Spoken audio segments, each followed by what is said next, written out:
Заказ берілген, тапсырыс берілген өлімге халық түсінді. Я сняла уже. Зачем вы ее так ведете, а? Өл кезде де 1-2 қала болса, қазір 4-5 қала көтеріліп жатыр. Чтобы отменили этого лживого кандидата Касым-Жомарта Токаева, чтобы отменили этого лживого кандидата Касым-Жомарта Токаева, мы будем требовать честных выборов, мы будем требовать свободы политическим заключенным, мы будем требовать свободы для нашего народа, мы будем требовать, чтобы эта власть подчинялась народу, чтобы действительно выполнялись статьи Конституции, когда источником власти действительно является народ. Жасырып, белгілі бір заказ берілген, тапсырыс берілген өлімге тікелей қатысы бар деген сөз, ол мен ойлаймын, тіпті бізді білмейтін адамдардың өзі де оған ешкім сенбейді.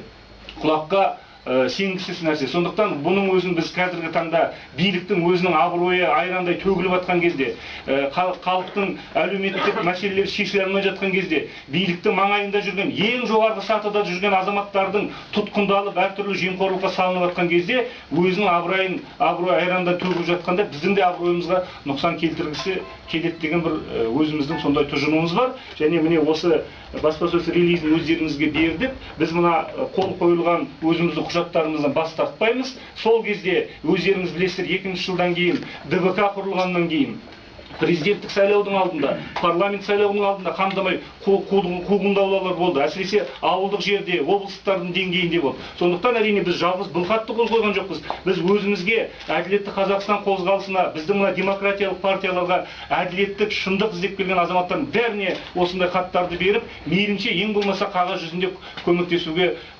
тырыстық. Біз прокуратура емеспіз, біз тергеу органы емеспіз. Оның артында кім тұрғанын біз мүмкін кейде біле берген жоқ шығармыз. Бірақ дәл осы Байсақовқа қатысты хат қойылған кезде ішкі істер министрлігі қоғамға ешкімге ол бір қылмыскер екен, оның осындай бір айыбы бар екен, ол адам өлтіруге тапсырыс берді деген хабар болған жоқ.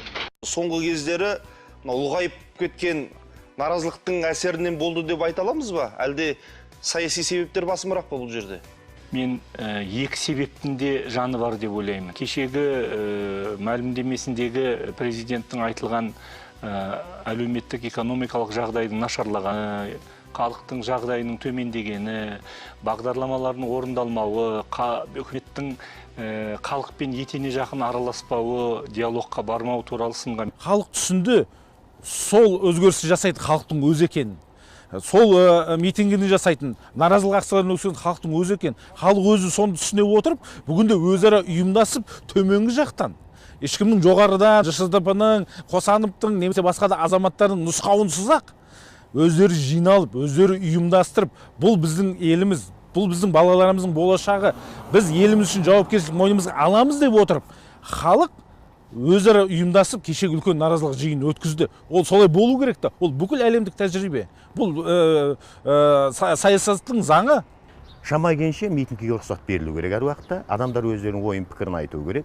Керек десеңіздер, мына жерде Нұрсұлтан кетсін деп айқайлап тұрсын, қасында 100 метр жерде, екінші жерде Әбіләзов ұры деп айқайлап тұрсын. Әркім өзінің көзқарасын айту деңгейінде болу керек.